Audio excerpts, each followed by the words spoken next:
Hello,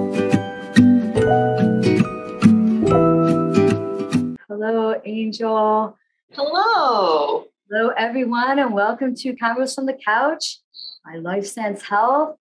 I'm Nicholette Leanza, and I'm really excited to have Angel Kramer joining us today from our LifeStance Chesterfield, Missouri office to talk about how to deal with holiday stress. So good to have you on. Really important topic to talk about as well. Whenever you get family together, oftentimes drama comes with those family gatherings. So I'm sure you have some amazing tips on how to navigate that for sure. So, well, as we jump in, can you first tell us a little bit about yourself and maybe some of your specialties? Absolutely. So I'm Angel Kramer. I am an LPC here in the state of Missouri. I'm the regional lead clinician for the LifeStance Missouri offices. I'm back in this role for about 2 months at this point. Previous to that, I had been with LifeStance for about 2 years as the assistant clinical director as well as a therapist. For myself as a therapist, I like to practice a lot with human sexuality and the LGBT population.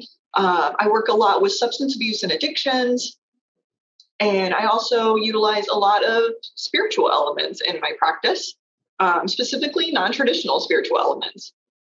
And with a lot of what I do, that also brings with it a lot of family dynamics and involving some family and some psychoeducation aspects of this and figuring out how to cope ultimately with our family and sometimes having a lifestyle that maybe they don't always agree with. Yeah. Great point. Excellent point for sure.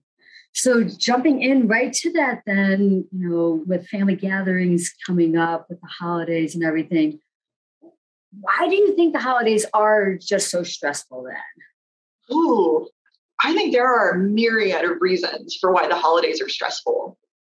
The month of December, there's somewhere around like 24 different holidays happening across the board, across across cultures and across lifestyles.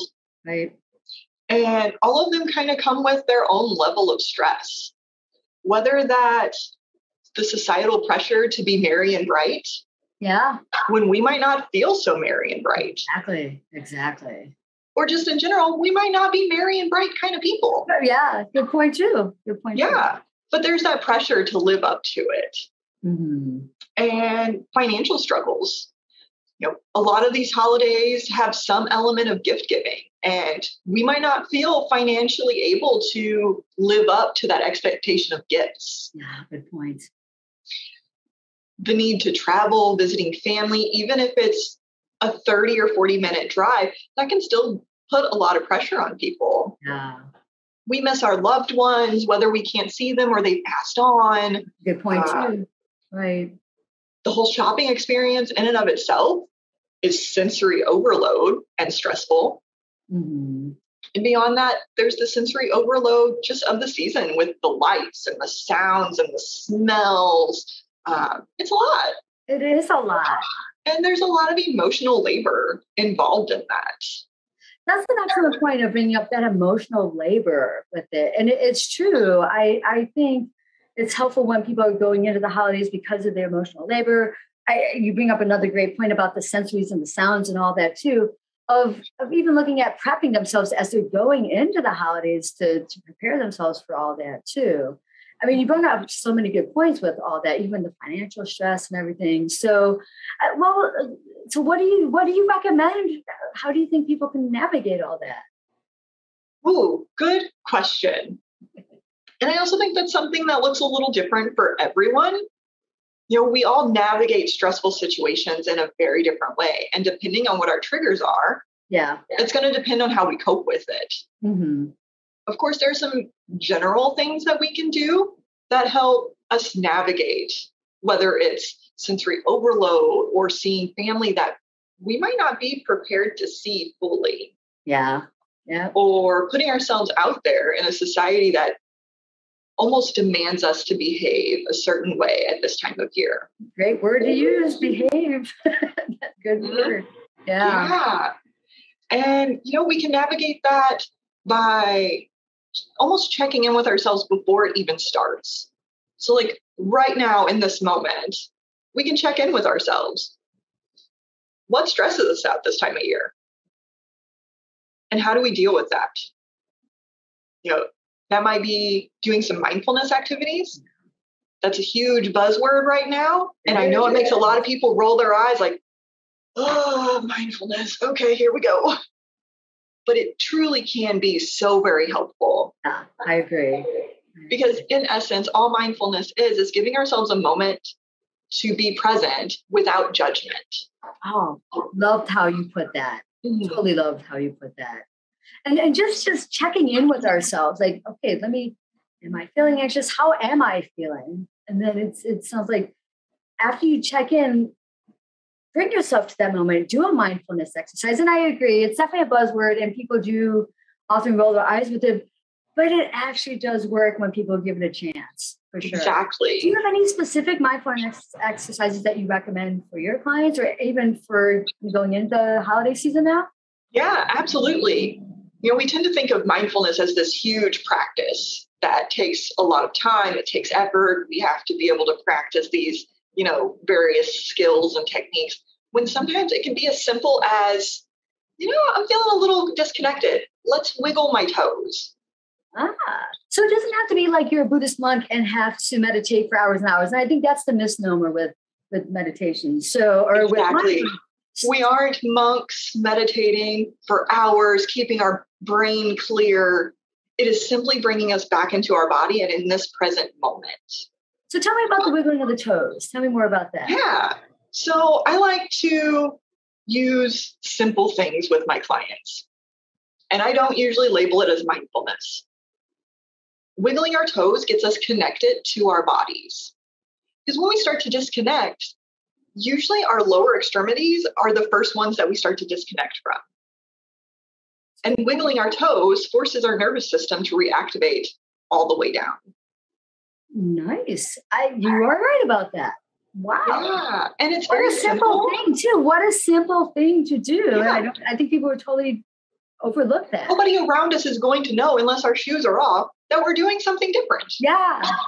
So for those of us who might be a little more introverted or a little bit more self-conscious and not wanting people to recognize that we're doing something, wiggling our toes isn't going to set off any alarms for people to be like, what are they doing? I'm picturing a lot of people now, considering that, like, okay, they're sitting around the table with their family over the holidays, lots of toe wiggling going on now. I think you just gave lots of people a great tip for that. Which I would imagine when I said that, most people are like, oh, I'm going to wiggle my toes real quick. Right. Even as you're saying it, I was like already wiggling my toes. I'm like, that is so good. Great. Yeah. For sure. Mm-hmm. And as we're sitting around those tables, maybe with our families, and we're wiggling our toes and doing some mindfulness stuff, and this is where I'm shifting gears a bit, but what about some of those conversations that can come up that might be a little bit awkward, especially if there's differences of opinion? You're wiggling your toes, but at the same time, you're having to deal with maybe some political differences, or like even, we're still dealing with COVID and things like that, and differences of opinions, how to navigate that. Any recommendations? Yeah, and in those moments, we might not be wanting to reconnect and come back down into our present moment. We might be actively wanting to disengage and pull back. Oh man, Angel, that is such a good point. We don't want to be sitting there. We want to be kind of like, away. Yeah. Many of us don't want to be engaged in those difficult conversations. We don't want to have that conflict. And we especially don't necessarily want them during the holidays. Mm-hmm. This brings us right back to that societal expectation of enjoying it. Yeah. Gotcha. And those tense conversations immediately mean most of us aren't going to be enjoying it. Yeah. Sure. But we also have to remind ourselves that we don't have to engage in those conversations. That's a good point. That can feel very difficult because we feel that pressure from our family to be engaged. And it might be something that we feel very strongly about. Mm-hmm. Whether it's political identity, whether it's vaccines and the pandemic, or the myriad of other things that we become very passionate in our beliefs regarding, we don't have to engage in the holidays in these conversations. And having a plan on how to disengage from the conversation itself can be very useful.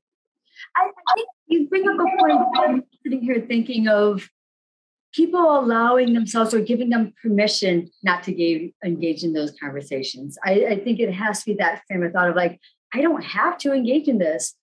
Maybe that's also when, if those conversations come up, maybe you kind of get yourself up, go for a walk, kind of, even if maybe you have to physically leave the table, Yeah, I think that's absolutely. as well, so, my gosh, other points to this of just stress management tips to navigate. Yeah. So part of it, like you had just touched on, having an escape plan.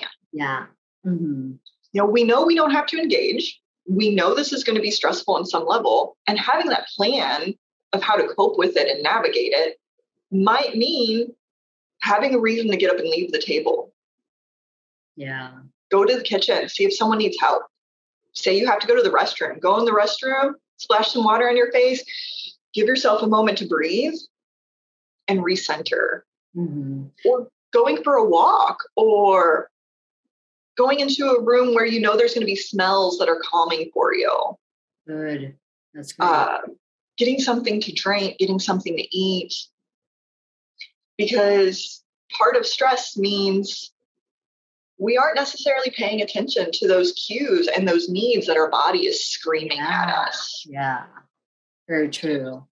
If someone's standing in the bathroom and they're trying to recenter, right? Maybe they're splashing some water or trying to do that. But what would you give them as ideas of like a little pep talk that they can give themselves? Any ideas? They're standing there and they're like trying to do some breathing. Any ideas for a pep talk so they can get themselves centered and back out there? Yeah. We all need a little bit of amping up sometimes, reminding ourselves that we can do this. Mm-hmm. One of the things that I always remind my clients to tell themselves is we have survived 100% of our worst days up to this point. Love that. Right. We can survive this too. And it is okay to just be okay today. Yeah. Oh my God. And give ourselves permission to not engage. Right. Like there's that key, giving yourself permission. Yeah. Love. That's a great pep talk. You have made it through how long you can make it through today. And I think it's so important that people give themselves those pep talks. I think what happens is people worry about all the stuff that they don't want to have happen. What happens if so-and-so brings this up? Or what happens if Uncle Albert gets drunk in the corner and then he's getting loud or whatever. But it's like looking at that pep talk of what you'd like to have happen, how, and just enjoying yourself. What do I need to do just to enjoy myself for the holiday? Exactly. And sometimes it can be helpful to recognize those potential dangers. Tell me more about that. Tell me more about, especially when it comes to a plan, looking at potential dangers. Are you thinking about what could possibly go wrong in the course of a family gathering? Is that what you're saying? Right. So part of it is, I could have a relative bring up a difficult conversation. There could be conflict. I could be uncomfortable. Here are the coping skills I can use that are in my toolbox to address that. Having an escape plan, knowing what some of our mindfulness activities can be that we can utilize, having some breathing exercises handy in our mental toolbox to pull from. That is an incredibly healthy approach. Yeah. When it becomes unhealthy is when we are going down that rabbit hole loop of, well, so-and-so might say this. Yeah. What do I have to say? Yeah. And then we suddenly hurt our own feelings and we've created conflict in our head that hasn't even happened yet. I love how you just said you hurt your own feelings.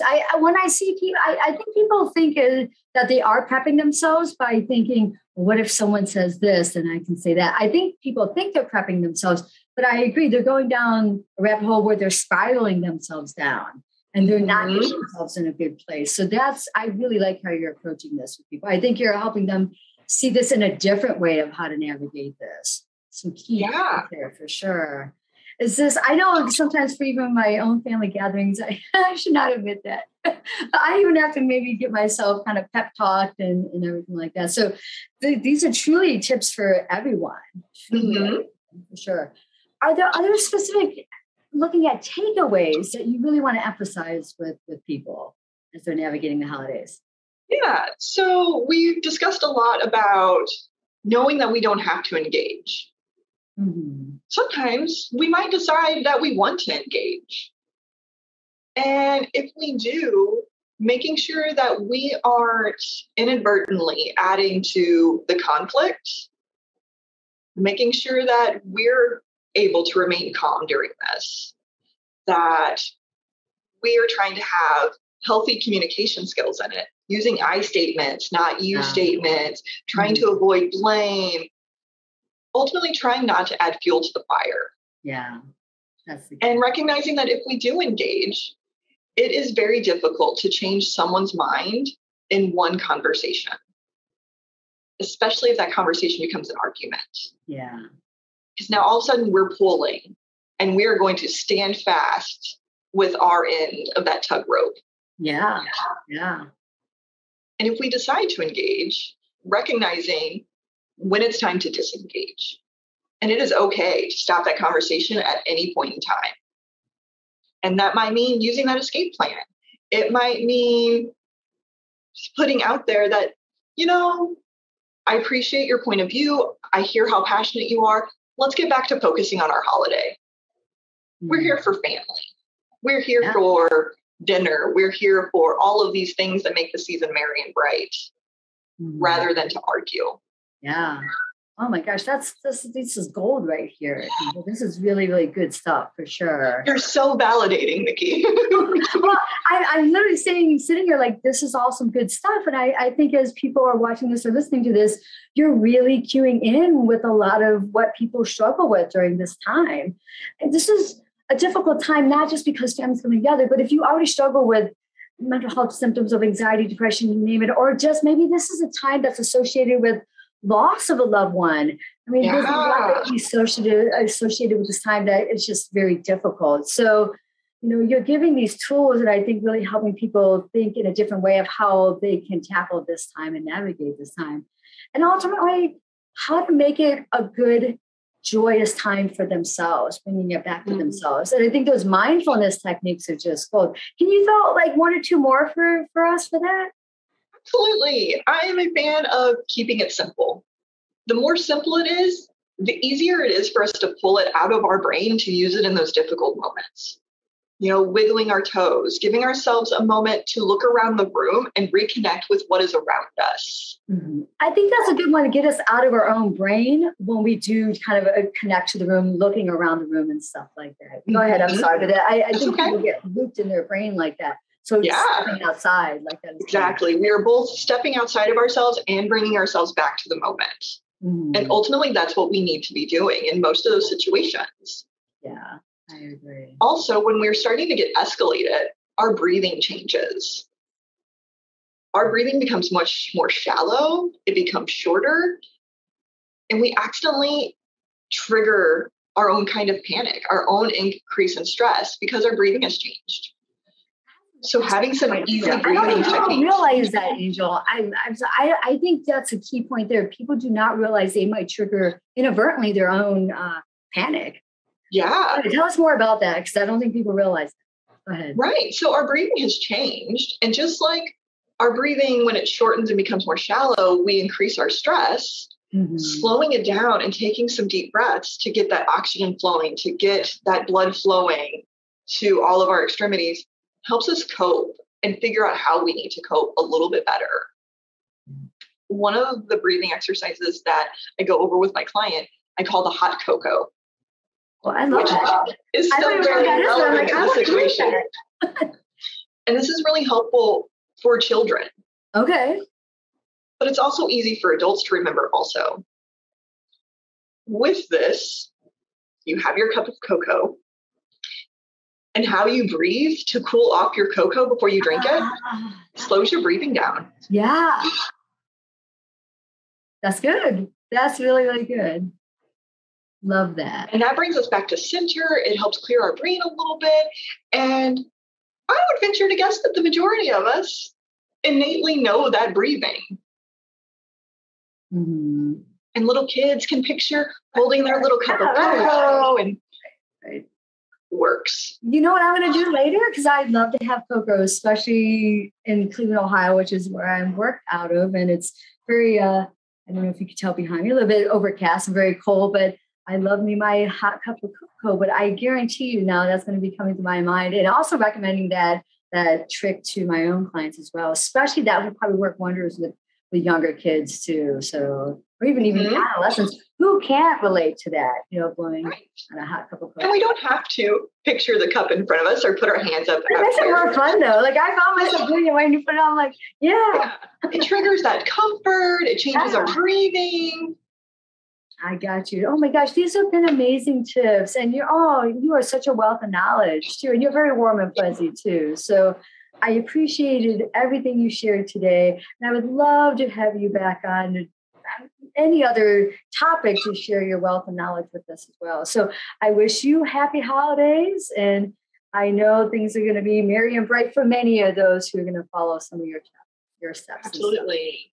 So thanks for having me on. This has been great. Yes, for sure. All right.